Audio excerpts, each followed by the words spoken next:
Wyoming Territory, 1883. The last light of day painted the distant Bighorn Mountains purple as dust from the day's cattle drive still hung in the air. Preston Young dismounted from his chestnut stallion, his boots hitting the packed earth with a soft thud. At 25, he'd already spent 7 years riding the open range, and the lines beginning to form at the corners of his blue eyes spoke of long days under the harsh sun. Preston believed one truth above all others. Love was a luxury no cowboy could afford. His parents' marriage had crumbled under the weight of frontier hardship, his father abandoning them after 3 failed harvests, his mother dying of pneumonia the following winter. Since then, Preston had kept to himself, taking comfort in solitude and the predictable company of cattle. The frontier demanded survival first. Hearts were secondary and easily broken. Another day, another dollar, he muttered to himself as he led his horse toward the livery at the edge of Clearwater Springs. The small but growing settlement had sprung up alongside the newly constructed Northwestern Railroad line, bringing an influx of settlers, merchants, and the occasional troublemaker. Preston had come to town for supplies before heading back to the Triple R Ranch where he worked as trail boss. He'd saved nearly enough for his own plot of land, a small dream he nursed privately, a place of his own where he answered to no one. What he didn't dream of was sharing it. The last thing a man needed on the frontier was another heart to worry about keeping beating. The evening train whistled in the distance, its haunting cry echoing off the mountains. Preston paid it little mind as he handed his horse over to the stable boy with instructions for a good rub-down and extra oats.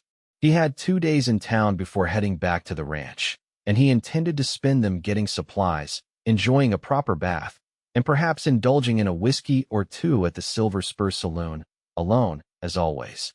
The setting sun cast long shadows across Main Street as Preston made his way toward the general store. That's when he heard it, a sound almost lost beneath the rumble of the approaching train. A woman crying. He paused, instinct telling him to keep walking. Other people's troubles weren't his concern, but something in the quiet desperation of those sobs pulled him toward the small wooden train station. There on the platform bench sat a young woman, perhaps 20 years old, her shoulders shaking with each quiet sob. Her honey-blonde hair had come partially loose from its pins, falling in waves around a face she'd buried in her gloved hands.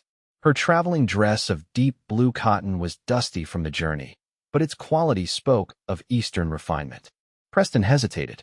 Comforting crying women wasn't his strong suit, but as the train pulled into the station with a screech of brakes and billowing steam, he noticed something that stopped him cold. A small valise at her feet, and nothing more. No trunks, no porter hovering nearby, no family waiting with open arms. She was alone. The train conductor called out, "Clearwater Springs. 30-minute stop for water and coal."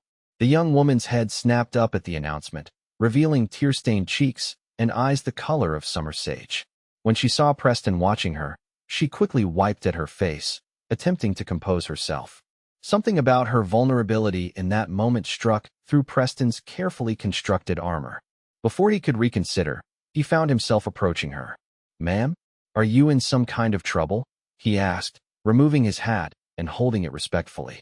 She looked up at him, those green eyes widening slightly. For a moment, she seemed to debate whether to speak to him at all. She began, then stopped as fresh tears threatened. "I was supposed to meet someone. My fiancé. He wrote that he'd be waiting." She gestured helplessly at the nearly empty platform. But as you can see, Preston scanned the platform. Besides the station master and a couple of cowboys loading mail onto the train, there was no one who appeared to be waiting for a fiancé. "Maybe he's just delayed," Preston offered, though something in his gut told him otherwise. She shook her head. "The station master said the last 3 trains have come and gone with no sign of him. He's gone, I know it." "What's your name, miss?" Preston asked. "Beatrice," she replied, straightening her shoulders despite her distress. "Beatrice Greene." "Miss Greene, I'm Preston Young. May I ask who you were meeting?" "Charles Williamson," she said, her voice small. "We were to be married next week. He came west 6 months ago to establish a homestead. He wrote such beautiful letters about our future here." Her voice cracked. "The last letter arrived 3 weeks ago with train fare and instructions to meet him today." Preston's jaw tightened. He'd seen this story play out before. Men came west full of dreams, only to discover the harsh reality of frontier life. Some abandoned those dreams, and the women who shared them, without a backward glance. "The station closes in an hour, miss," he said gently. "Do you have somewhere to go?" Fresh panic flashed across Beatrice's face. "No. Charles wrote that we'd stay at the Clearwater Hotel until the wedding." She clutched her small reticule. "I have some money, but not enough for more than a few nights' lodging." Preston shifted uncomfortably. The right thing would be to help her find lodging and then wash his hands of the situation. A woman abandoned on the frontier wasn't his problem. He had his own plans, his own future to secure. "There's a women's boarding house run by Widow Jenkins," he offered. "Respectable place. I could escort you there." Beatrice looked up at him, studying his face as if searching for hidden motives. Whatever she saw there must have reassured her, because she nodded and reached for her valise. "Allow me," Preston said, taking the small bag. As they walked away from the station, the train whistled its departure, the sound hanging in the air like a funeral dirge for Beatrice's dreams. What Preston couldn't have known was how this simple act of kindness would unravel every belief he'd built his life around. Widow Jenkins' boarding house was a two-story white clapboard building with green shutters and a wide front porch. The proprietress, a formidable woman in her 50s with steel-gray hair and matching determination, listened to Beatrice's situation with a sympathetic but calculating eye. "I can offer you a room for 2 weeks at a reduced rate, seeing as you're in a difficult spot," she announced. "But after that, you'll need proper employment to stay on." "Thank you," Beatrice said, relief evident in her voice. "I'm a trained teacher. Perhaps there are positions available?" "School term's already started with Miss Wilson at the helm," Mrs. Jenkins replied. "But she's expecting, so there might be an opening come spring."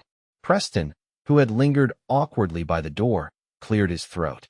"I should be going. Miss Greene, I wish you the best of luck." Beatrice turned to him, her composure regained despite the redness around her eyes. "Mr. Young, I can't thank you enough for your kindness today." Their eyes met, and for a brief moment, something passed between them, a current of understanding that momentarily bridged the gap between two solitary souls. Preston nodded stiffly, replacing his hat. "Good evening, ladies." He turned and left, telling himself the strange hollowness in his chest was simply hunger after a long day's ride. As he made his way to the hotel, Preston couldn't shake the image of Beatrice's face from his mind. Her situation was unfortunate, but not uncommon. The West broke promises as easily as it broke men. Yet he found himself wondering what kind of man would entice a woman like Beatrice all the way from the East only to abandon her. The Silver Spur was busy that evening, cowboys and townsmen alike enjoying whiskey and conversation. Preston ordered a meal and sat alone at a corner table, as was his habit. He was halfway through his steak when he overheard a conversation that made him pause mid-bite. "Shame about Williamson," said a burly man with a thick beard. "Thought he had that homestead coming along nice." "Fever takes a man quick out here," replied his companion. "No time to send word east to that girl he was always talking about." Preston set down his fork. "Excuse me," he interrupted.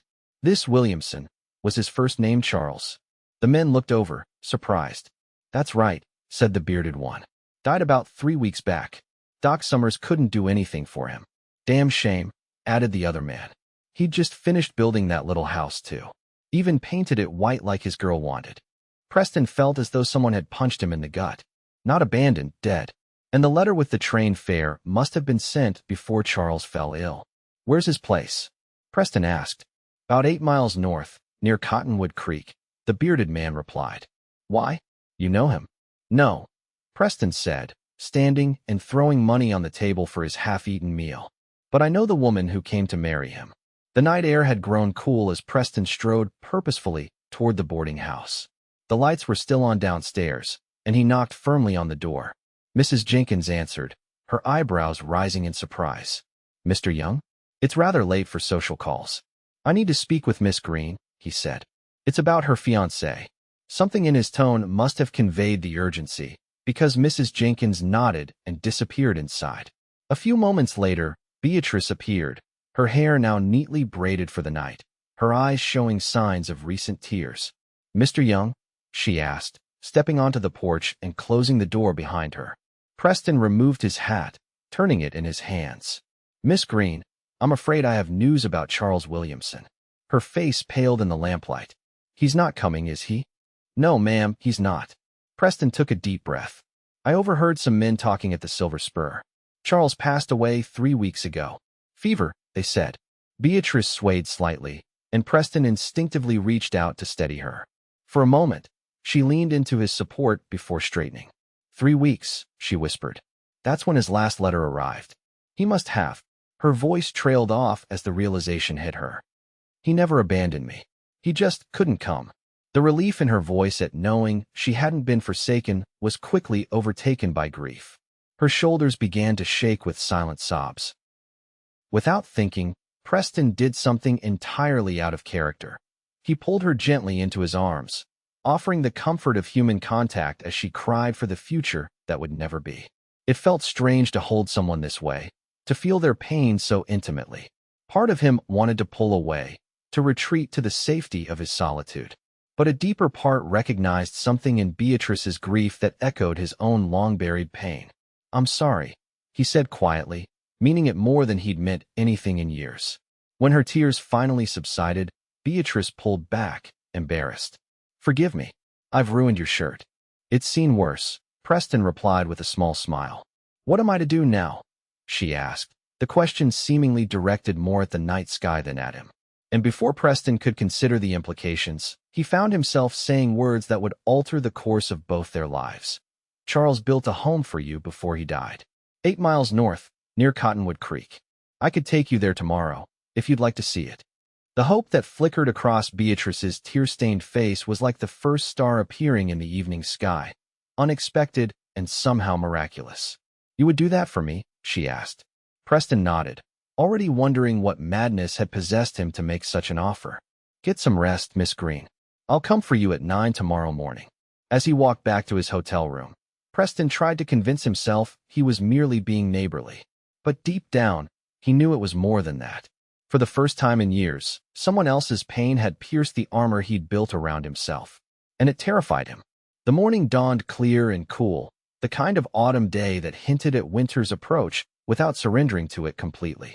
Preston arrived at the boarding house precisely at 9, leading 2 horses, his own chestnut stallion, Rusty, and a gentle mare borrowed from the livery. Beatrice emerged wearing a practical riding skirt and jacket in forest green, her honey blonde hair neatly pinned beneath a small hat. Despite the evidence of a sleepless night in the shadows beneath her eyes, she carried herself with dignity. Good morning, Mr. Young, she greeted him. Miss Greene. He nodded, noting how different she looked in daylight, more determined, less fragile. I trust you can ride. My father insisted all his daughters learn, she replied with a ghost of a smile. Though it's been some time. Preston helped her mount, trying to ignore the strange flutter in his chest when her hand briefly rested on his shoulder for balance. Once she was settled, he swung up onto Rusty with the easy grace of a man who spent most of his life in the saddle. They rode out of town in comfortable silence, the rhythm of the horse's hooves creating a soothing cadence. The landscape opened before them, rolling hills dotted with sagebrush, the distant mountains standing sentinel against the vast blue sky. It's beautiful, Beatrice said after they'd ridden for a while. Charles wrote about the vastness, but words don't capture it. The territory's got its own kind of beauty, Preston agreed. Different from back east. Have you always lived out west, Mr. Young? Preston shook his head. Born in Ohio. Came out with my parents when I was 8. My father heard there was good farmland, but he trailed off, unwilling to revisit old wounds. Beatrice seemed to sense his reluctance. How long have you been a cowboy? Since I was 18, he replied, grateful for the change in subject. Started as a wrangler, worked my way up to trail boss for the Triple R. That's impressive for someone so young. Preston shrugged. Out here, a man's judged by what he can do, not how many years he's lived. They fell back into silence, but it felt less awkward now. As they crested a small rise, Preston pointed to a creek lined with cottonwood trees. Their leaves had begun to turn golden, shimmering in the morning light. That's Cottonwood Creek, he said. Williamson's place should be just beyond that stand of trees. As they drew closer, a small cabin came into view, set back from the creek in a natural clearing. True to what the men had said, it was painted white, though the paint looked fresh and incomplete on one side. A small barn stood nearby, and beyond it stretched several acres of fenced land. Beatrice reined her horse to a stop, staring at the homestead with an unreadable expression. "This was to be our home," she said quietly. Preston dismounted and moved to help her down. When her feet touched the ground, she didn't immediately release his arm, and he found himself reluctant to step away. "Would you like to see inside?" he asked. She nodded, her gaze fixed on the cabin as if trying to conjure the future that had been stolen from her. The door wasn't locked. Few were in these parts. Preston pushed it open and stepped back, allowing Beatrice to enter first. The interior was simple but carefully crafted. One main room with a stone fireplace, a small kitchen area, and 2 doors that presumably led to bedrooms. A table with 4 chairs stood in the center, and bookshelves lined one wall, still empty save for a Bible and a few practical manuals on farming. Beatrice walked slowly around the room, trailing her fingers along the smooth wooden surfaces. "He built this all himself." "Looks that way," Preston replied, noting the quality of the craftsmanship. "He put care into it." She stopped at the fireplace, where a small painting hung above the mantel, a watercolor of eastern woodland flowers that seemed strikingly out of place in this frontier setting. Reaching up, Beatrice gently touched the frame. "I painted this," she whispered. "I sent it to him for his birthday in July." The intimacy of the moment made Preston feel like an intruder. He was about to step outside when Beatrice turned to him, her eyes bright with unshed tears. "He's really gone, isn't he? Until now, I think part of me was still hoping." "I'm sorry," Preston said, inadequate words for such a profound loss. Beatrice nodded, then squared her shoulders. "What happens to this place now?" "If he filed a proper claim and had been working the land, it would typically go to next of kin," Preston explained. "That might be you, as his intended wife, or it could be family back east." "He had no family," she said. "His parents died years ago. There was only a cousin he wasn't close with." Preston considered this. "You should speak with Judge Wilson in town. He handles legal matters around here." They explored the rest of the property, the unfinished barn with space for 4 horses, a chicken coop waiting for inhabitants, and several acres partially cleared for planting. Charles Williamson had clearly been building not just a house, but a future. As they prepared to leave, Beatrice paused for one last look at what might have been. The sunlight caught in her hair, turning it to molten gold, and Preston found himself staring longer than was proper. "Thank you for bringing me here," she said, turning to him with genuine gratitude in her eyes. "It helps, somehow, to see what he created, to know his dreams for us were real." "What will you do now?" Preston asked, helping her mount. "I don't know," she admitted. "I have enough money for a few weeks at Mrs. Jenkins' boarding house. After that," she shrugged, a gesture at odds with the worry in her eyes. As they rode back toward town, Preston found himself uncharacteristically troubled by her uncertain future. It wasn't his concern, he told himself. He had his own plans, his own path to follow. Yet something about Beatrice Greene had gotten under his skin in a way he couldn't easily dismiss. They were almost back to Clearwater Springs when Beatrice broke the companionable silence that had fallen between them. "Mr. Young, may I ask you something personal?" Preston tensed slightly, but nodded. "Why did you help me?" Most men would have walked past a crying woman at the train station. The question caught him off guard. He considered deflecting with some platitude about common decency, but something about Beatrice's direct gaze compelled honesty. "I'm not entirely sure," he admitted. "Something about you sitting there alone. I suppose I know what it's like to be left behind." The words hung in the air between them, more revealing than he'd intended. Beatrice studied him with those sage-green eyes that seemed to see more than he was comfortable showing. "Well, whatever your reasons," she said softly, "I'm grateful our paths crossed." As they reached the boarding house, Preston helped her dismount, his hands lingering at her waist a moment longer than necessary. The impropriety of his thoughts startled him, and he stepped back quickly. "I'll speak to Judge Wilson about Charles's property," he said, retreating to the safety of practical matters. "See if I can learn what options you might have." "That's very kind," Beatrice replied. "How can I repay you for all this?" "No need," Preston said, mounting Rusty again. "Good day, Miss Greene." As he rode away, Preston tried to convince himself that his interest was merely neighborly concern. But the image of Beatrice standing in that cabin, touching the painting she'd made with such tenderness, kept returning to him. For the first time in years, Preston Young found himself thinking about something other than cattle, wages, and his solitary future plans, and it unsettled him more than he cared to admit. The next week brought changes neither of them could have anticipated. Judge Wilson confirmed that as Charles's intended bride, Beatrice had a legitimate claim to the homestead, provided she could prove their engagement and his intention for her to join him there.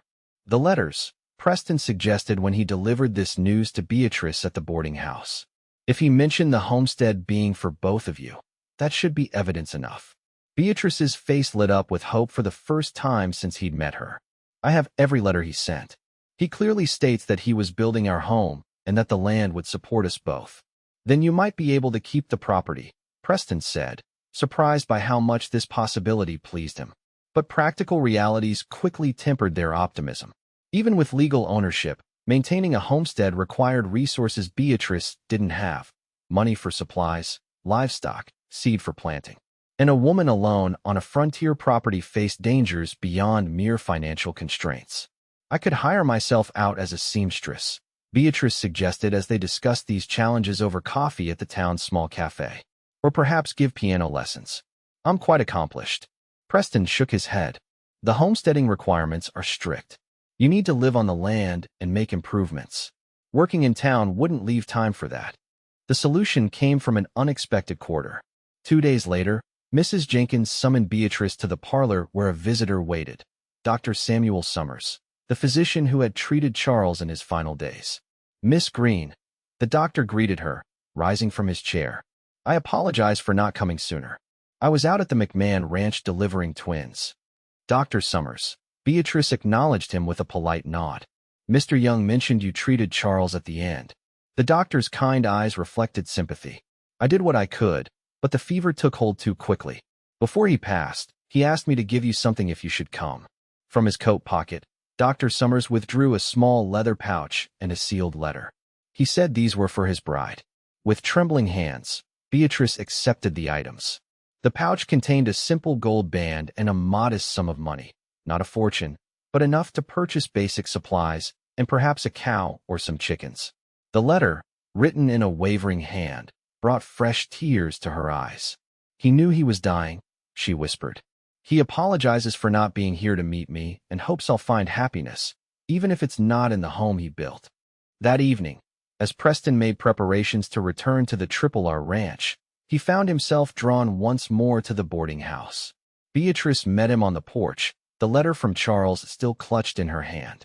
I've made a decision, she announced without preamble. I'm going to honor Charles's memory by making a go of the homestead. Preston stared at her, caught between admiration for her courage and concern for her safety. Alone? Miss Greene, that's not. I know it won't be easy, she interrupted. But the alternative is returning east in defeat or trying to marry whatever local widower needs a mother for his children. She lifted her chin defiantly. I'd rather face the challenges of the homestead than surrender my independence. Her determination stirred something in Preston. Respect, certainly, but also a strange protective instinct he'd thought long buried. The thought of Beatrice alone at that isolated cabin troubled him deeply. I leave for the R tomorrow, he said. I'm contracted through winter, but I could check on you when I'm in town. I would welcome that, she replied, her expression softening. And perhaps you could advise me on which livestock to purchase first? Charles mentioned chickens in his letters, but I know nothing about selecting healthy ones. And so began an unlikely partnership. Preston delayed his departure by a day to help Beatrice purchase supplies, chickens, and a gentle milk cow. He drew diagrams of basic repairs the property would need before winter and promised to stop by whenever his duties at the R permitted. As he finally rode out of Clearwater Springs, Preston told himself he was simply being neighborly to a woman in unfortunate circumstances. But the warmth that spread through his chest whenever he thought of Beatrice's grateful smile suggested something his logical mind wasn't ready to acknowledge. The lonely cowboy who believed love had no place on the frontier was about to learn how wrong he'd been. October painted the Wyoming landscape in golds and russets as Beatrice settled into life at the homestead. Each day brought new challenges: a leaking roof during the first rainfall, predators threatening her small flock of chickens, the daunting task of chopping enough wood for the coming winter. But each challenge also brought unexpected satisfaction as she mastered skills she'd never imagined needing. She learned to mend the roof, built a more secure chicken coop, and developed a respectable technique with an axe. Her hands grew calloused, her skin tanned from days spent outdoors, and her city dresses were replaced by practical skirts and shirtwaists better suited to frontier work. Preston's visits became the bright points around which she organized her weeks. True to his word, he stopped by whenever he could get away from the Triple R, usually bringing small gifts, coffee, sugar, a book from the general store, once even flower seeds for the garden she planned to plant in spring. "You're looking well," he remarked during one such visit in early November. They sat on the porch steps, drinking coffee and watching the sunset paint the sky in spectacular hues of orange and purple. "Frontier life agrees with you." Beatrice laughed, tucking a stray strand of hair behind her ear. "I'm not sure Mrs. Abernathy from my finishing school would agree. She'd be horrified by my unladylike tan and these hands." She held out her palms, showing the developing calluses with a mix of embarrassment and pride. Preston took one of her hands in his, examining it with unexpected gentleness. "Honest work marks," he said. "Nothing to be ashamed of." The touch of his hand around hers sent warmth up Beatrice's arm, startling her with its intensity. She'd been so focused on survival that she hadn't allowed herself to notice how Preston's visits had become increasingly important to her, not just for the practical help he provided, but for his company, his quiet strength, the way his rare smiles transformed his face from handsome to breathtaking. Pulling her hand back, Beatrice changed the subject. "The judge came by yesterday with the final paperwork. The homestead is officially mine now." "That's wonderful news," Preston said, his blue eyes reflecting genuine pleasure at her accomplishment. "You've proven many people wrong, you know. There were bets in town about how long you'd last out here alone." "And what did you bet, Mr. Young?" she asked, raising an eyebrow. "I don't gamble," he replied seriously, "especially not against determined women with something to prove." Their laughter mingled in the crisp evening air, creating a moment of connection that lingered even after they fell silent. Beatrice found herself studying Preston's profile as he gazed out at the sunset. The strong line of his jaw, now sporting several days' worth of stubble, the tiny scar near his right eyebrow, the way his hat had left a faint line across his forehead. In that moment, Beatrice realized with startling clarity that her feelings for this quiet cowboy had grown far beyond gratitude or friendship. The recognition both thrilled and terrified her. She had come west to marry one man, and now found herself falling for another. Was it disloyal to Charles's memory? Or was it simply the heart's resilience, its capacity to find new hope even after loss? As if sensing her thoughts, Preston turned to meet her gaze. Something passed between them, a current of unspoken feeling that made Beatrice's breath catch. For a breathless moment, she thought he might reach for her hand again, might acknowledge whatever was growing between them. Instead, he stood abruptly, breaking the spell. "I should get back to town before dark," he said, his voice carefully neutral. "The Triple R is driving cattle to the railroad next week, so I may not return for a while." Disappointment washed over Beatrice, but she matched his tone, keeping her expression composed as she walked him to his horse. "I understand. Thank you for checking on me." Preston mounted Rusty with fluid grace, settling his hat more firmly on his head. "You've done well here, Miss Greene. Charles would be proud." The mention of her deceased fiancé hung in the air between them like a barrier, a reminder of what had brought her west, of promises made to another man. "Safe travels, Mr. Young," Beatrice said, stepping back from the horse. Preston nodded, his expression unreadable. "Take care of yourself, Miss Greene." As he rode away, Beatrice hugged herself against the evening chill, watching until he disappeared beyond the cottonwoods. Only then did she allow herself to acknowledge the truth. She was falling in love with Preston Young, a man who seemed determined to keep his distance despite the connection they both clearly felt. Little did she know that as Preston rode back to town, his thoughts were in similar turmoil. He had come dangerously close to crossing a line, to taking Beatrice's hand and confessing feelings he barely understood himself. Feelings that contradicted everything he believed about love and the frontier. Charles Williamson's ghost stood between them, but so did Preston's own deeply entrenched belief that attachments only led to pain. that a man was better off alone than risking his heart on the unforgiving frontier. As winter descended on Wyoming Territory, the physical distance between Beatrice and Preston was matched by the emotional walls they both maintained. She out of respect for her past, he out of fear for his future. But fate had other plans for the schoolteacher and the cowboy, plans that would force them to confront their feelings amid the harshest season the territory had seen in decades. December arrived with a vengeance, bringing bitter cold and snow that blanketed the landscape in pristine white. Beatrice faced her first true test as a homesteader, surviving winter alone. She developed a routine, rising before dawn to rekindle the fire, tending to her animals in the barn, spending afternoons mending, reading, or writing in her journal. The isolation weighed on her more than she had anticipated. Days passed without human contact, the silence broken only by the howl of the wind and the occasional visit from Dr. Summers, who made a point of checking on outlying homesteads during his rounds. "Mr. Young asked me to look in on you," the doctor mentioned during one such visit. "He's been snowed in at the Triple R for weeks." The knowledge that Preston had thought of her, had asked about her welfare, warmed Beatrice more than the fire crackling in her hearth. She told herself it was merely friendly concern, but her heart knew better. Meanwhile, at the Triple R ranch, Preston found himself distracted from his duties for the first time in his career. As snow piled high around the bunkhouse and the men passed time with cards and tall tales, his thoughts constantly drifted to a small white cabin near Cottonwood Creek and its solitary occupant. "You sweet on that homesteader widow, Young?" asked Miller, one of the older cowboys, after catching Preston staring out the window for the third time that morning. "She's not a widow," Preston corrected automatically. "And no, just concerned. Woman alone during a winter like this." Miller chuckled. "Sure, boss.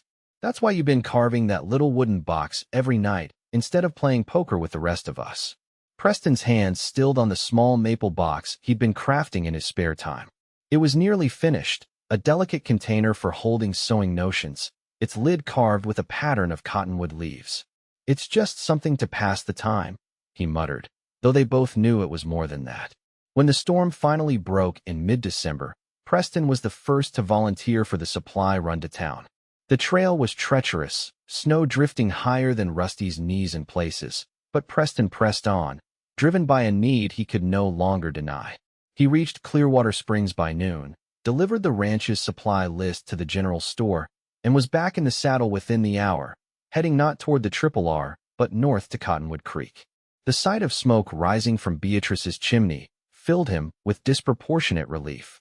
He approached the cabin, noting with approval the neatly shoveled path to the barn and the woodpile stacked higher than when he'd last visited.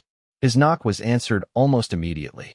The door swung open to reveal Beatrice, her cheeks flushed from the fire's heat, her hair tied back in a simple braid. For a moment, they simply stared at each other, the weeks of separation falling away in an instant. "Preston," she said, his given name slipping out for the first time. "Beatrice," he replied, the formality of Miss Greene forgotten in his joy at seeing her safe. She stepped back, inviting him in from the cold. "I was beginning to think the snow would never stop. Worst December anyone can remember," Preston agreed, removing his hat and coat. The Triple R lost 2 calves to the cold. Beatrice moved to the stove, where a pot of stew simmered. "You must be frozen through. Sit, please. I'll pour you some coffee." They fell into easy conversation, the awkwardness of their last parting forgotten as they exchanged stories of the weeks apart. Beatrice had successfully preserved the last of her garden's produce and had even begun to make soap from rendered fat and wood ash. Preston described the antics of the ranch hands during their confinement, including a particularly disastrous attempt at baking bread that had left the bunkhouse filled with smoke. As afternoon faded toward evening, Preston knew he should leave for town before darkness made the journey dangerous. Instead, he found himself accepting Beatrice's invitation to stay for dinner. "I have something for you," he said as she cleared their empty bowls. Reaching into his coat pocket, he withdrew the maple box, suddenly self-conscious about the gift. "It's not much, just something to hold thread or whatever women keep for sewing." Beatrice took the box, her fingers tracing the carved leaves with wonder. "You made this?"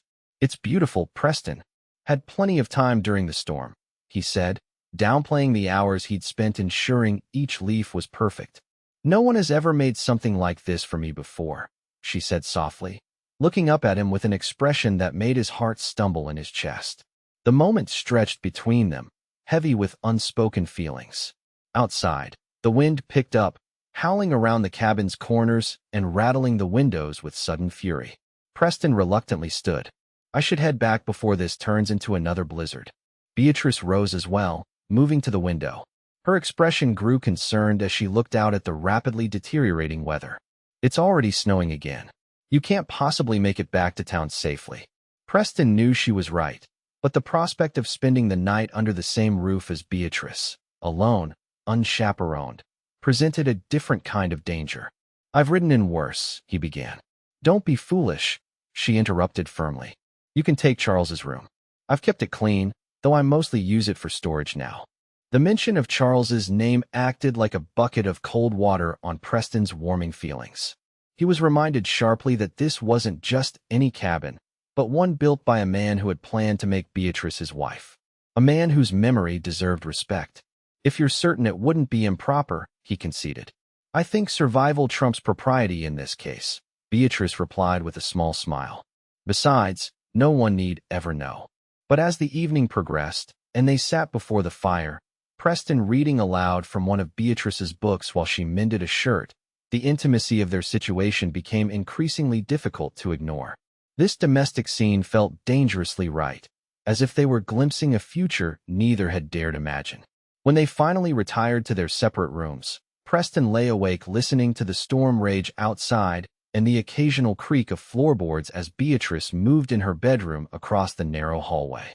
So close, yet separated by more than just a wall, by loyalty to a dead man, by Preston's fear of attachment, by the propriety that governed even frontier society.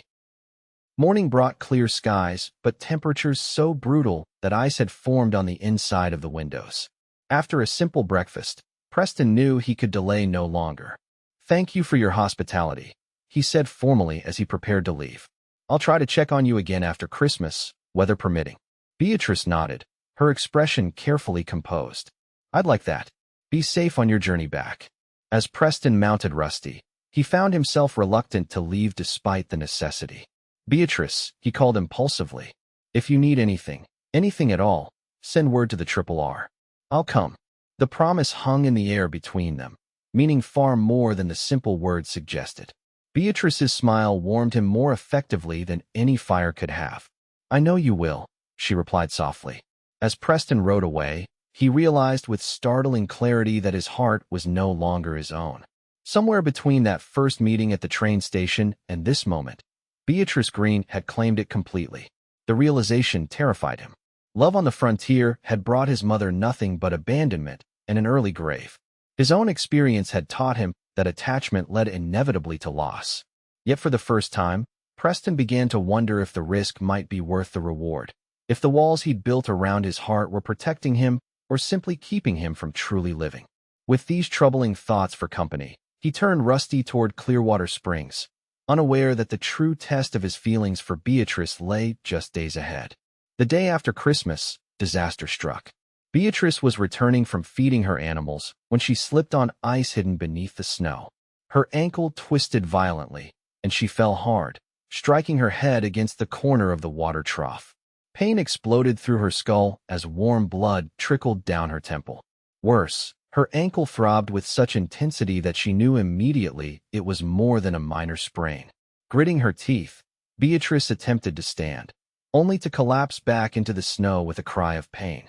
The reality of her situation hit her with terrifying clarity. She was alone, injured, yards away from her cabin, with temperatures dropping rapidly as evening approached. If she couldn't reach shelter, she would freeze to death before morning. Desperation fueling her movements, Beatrice began to drag herself through the snow toward the cabin door. Each inch gained was a victory, each movement of her injured ankle a fresh agony. The blood from her head wound had begun to freeze against her skin, and darkness crept at the edges of her vision. "Help!" she called weakly, though she knew no one could hear. "Please, someone help me." As consciousness began to slip away, Beatrice thought she heard hoofbeats approaching. A hallucination, surely, born of desperate hope. Her last coherent thought before darkness claimed her was of Preston, and how she regretted never telling him what he had come to mean to her.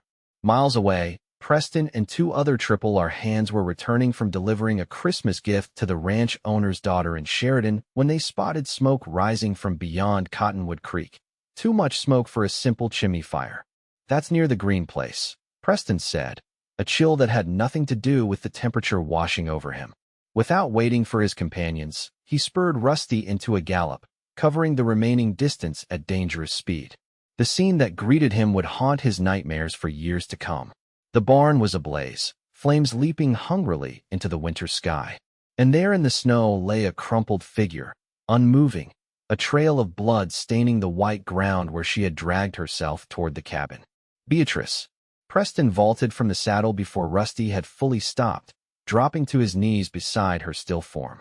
Her skin was pale as the snow around her, her lips tinged with blue, but when he pressed trembling fingers to her throat, he felt the faint but steady beat of her pulse. The other cowboys arrived moments later. "McCoy, ride for the doctor," Preston ordered. "Johnson, help me get her inside." Together they carried Beatrice into the cabin. While Johnson stoked the fire to blazing heat, Preston gently laid her on the bed, removing her snow-soaked outer clothing and wrapping her in every blanket he could find. The head wound had stopped bleeding, but her ankle was swollen to twice its normal size, the skin already darkening with bruises. "What about the barn, boss?" Johnson asked, eyeing the flames visible through the window. "Let it burn," Preston replied grimly. "Nothing in there worth saving at the cost of leaving her alone." As Johnson left to unsaddle their horses, Preston sat on the edge of Beatrice's bed, taking her cold hand between his. "Don't you leave me," he whispered fiercely. "Do you hear me, Beatrice Greene? Don't you dare leave me now." Hours passed with agonizing slowness. Preston bathed the wound on Beatrice's temple, spooned water between her pale lips, and kept the fire roaring. When she began to shiver violently, a good sign, Dr. Summers would later tell him, her body fighting to warm itself, Preston did the only thing he could think of. He climbed into the bed beside her, still fully clothed, and pulled her against his chest, sharing his body heat. "I've got you," he murmured into her hair. "I've got you, and I'm not letting go." It was there, holding Beatrice as her shivering gradually subsided, that Preston finally acknowledged the truth he'd been running from for months. He loved her, completely, irrevocably. The thought of losing her was more terrifying than any storm, any outlaw, any danger the frontier could present. Dr. Summers arrived near midnight, his face grave as he examined Beatrice. "Sprained ankle, possibly broken," he diagnosed. "Mild concussion from the head wound. But it's the exposure that concerns me most." "How long was she in the snow?" "I don't know," Preston admitted, his voice rough with emotion. "We found her unconscious maybe 4 hours ago." The doctor nodded, rummaging in his bag for bandages and medicines. "You did well getting her warm. Now we wait and see." Preston refused to leave Beatrice's side, even when Johnson returned to the Triple R to report what had happened. He sat in a chair beside her bed, holding her hand, talking to her through the night, as if the sound of his voice could guide her back from wherever her mind had retreated. Dawn was breaking when Beatrice finally stirred, her eyelids fluttering open to reveal confused green eyes. "Preston," she whispered hoarsely. The relief that flooded through him was so intense it bordered on pain. "I'm here," he said, squeezing her hand gently. "You're safe now." Her brow furrowed as she tried to piece together what had happened. "The barn. I was coming back from feeding the animals, and I fell." "How did you find me?" "We were riding back from Sheridan and saw the smoke," Preston explained. "Beatrice, I thought." His voice broke, unable to put into words the terror he'd felt seeing her lying motionless in the snow. Understanding dawned in her eyes. With effort, she raised a hand to touch his cheek, her fingers tracing the stubble that had grown during his vigil. "You saved my life." Preston turned his face into her palm, pressing a kiss to the center of it. A gesture so tender, so unlike his usual reserved manner that tears sprang to Beatrice's eyes. "I thought I was going to die out there," she whispered. "And all I could think was how much I regretted not telling you." "Telling me what?" Preston asked, his heart pounding so hard he was certain she must hear it. Beatrice took a shaky breath. "That I've fallen in love with you, Preston Young. That whenever you ride away, It feels like you take a piece of my heart with you." Time seemed to stop as her words hung in the air between them. Preston stared at her, overwhelmed by emotions he'd spent years denying himself the right to feel. "You don't have to say anything," Beatrice continued, misinterpreting his silence. "I know it's too soon after Charles, and perhaps you don't feel, I love you." Preston interrupted, the words bursting from him like water through a broken dam. "God help me, I've tried not to. Told myself it was wrong to feel this way about a woman who came west to marry another man. But I can't fight it anymore, Beatrice. When I saw you lying in that snow, I knew I'd rather die myself than live in a world without you in it." Tears spilled freely down Beatrice's cheeks now. "Say it again," she whispered. Preston leaned forward, cupping her face in his hands with infinite tenderness. "I love you, Beatrice Greene. I think I've loved you since that day at the train station when I found you crying, and something inside me recognized something inside you." Their first kiss was gentle, mindful of her injuries, yet filled with all the emotion they'd kept contained for months. When they finally parted, Preston rested his forehead against hers, a smile unlike any Beatrice had seen before transforming his face. "Marry me," he said simply. Beatrice's eyes widened. "Preston, are you certain? What about? Charles brought you west to find love and build a life," Preston said. "I think he'd want that for you, even if it's not with him." Fresh tears gathered in Beatrice's eyes, but she was smiling through them. "Yes," she whispered. "Yes, I'll marry you, Preston Young." Dr. Summers, who had discreetly retreated to the kitchen when Beatrice awoke, cleared his throat from the doorway. "Well, it seems my patient is recovering nicely," he observed with a knowing smile. "Though I must insist she rest that ankle for at least 2 weeks." Preston laughed, a sound of pure joy that seemed to fill the small cabin. "Doc, would you spread the word in town?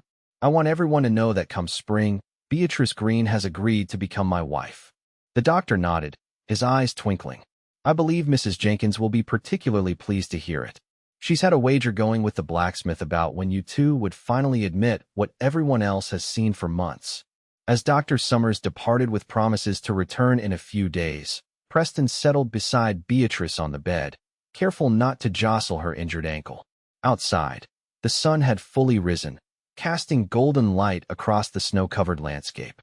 The burned-out shell of the barn stood as a stark reminder of how close they had come to tragedy. "We'll rebuild it together," Preston said, following her gaze. Stronger than before. Beatrice leaned her head against his shoulder, feeling safer and more content than she had since arriving in Wyoming Territory. "Together," she agreed. "That sounds perfect." Spring came early to Wyoming that year, as if nature itself was celebrating the union soon to take place. By March, the snow had melted, revealing tender green shoots pushing up through the soil. The new barn stood completed beside the white cabin, its fresh timber gleaming in the sunshine. Inside the cabin, Beatrice sat at the table while Mrs. Jenkins made final adjustments to her wedding dress. A simple creation of ivory silk with lace at the collar and cuffs, ordered specially from Denver. "There," the older woman said, tying off her thread. "You'll be the most beautiful bride Clearwater Springs has ever seen." Beatrice smiled, running her fingers over the smooth fabric. "It's perfect. Thank you for everything, Mrs. Jenkins." "Shaw," the widow replied, though her expression was pleased. "It's not every day one of my girls makes such a fine match. Preston Young is a good man, even if he did take his sweet time realizing what was right in front of him." Their laughter was interrupted by a knock at the door. Dr. Summers entered, carrying a small package wrapped in brown paper. "A wedding gift," he explained, handing it to Beatrice. "From all of us in town who've watched your story unfold."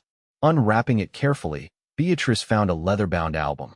Inside were pressed flowers, snippets of fabric, even a train ticket. Her ticket, carefully preserved. A note on the first page read, "For the bride who came west to find one love and discovered another. May your story continue to inspire us all."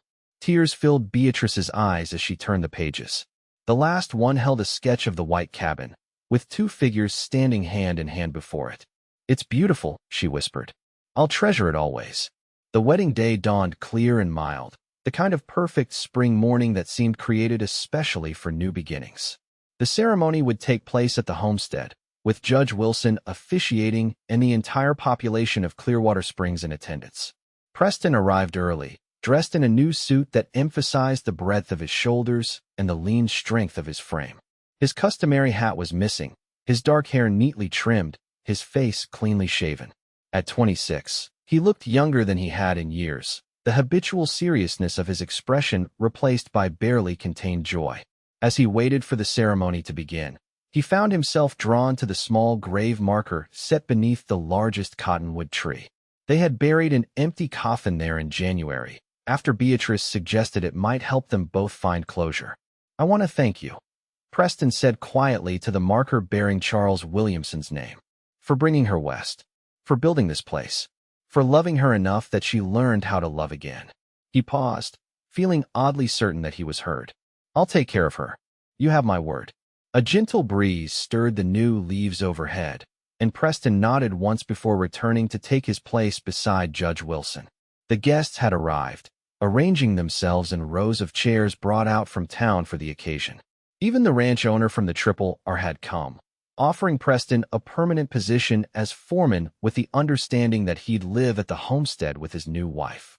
A hush fell over the gathering as Beatrice appeared in the doorway of the cabin, a vision in ivory silk with spring flowers woven into her honey-blonde hair. Dr. Summers escorted her, having offered to give her away in the absence of her father. As Beatrice walked toward him, Preston felt his chest tighten with emotion. This beautiful, courageous woman had traveled across a continent expecting one future and had carved out another through sheer determination. And somehow, miraculously, she had chosen to share that future with him.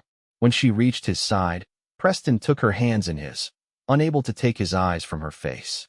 "You're the most beautiful thing I've ever seen," he whispered.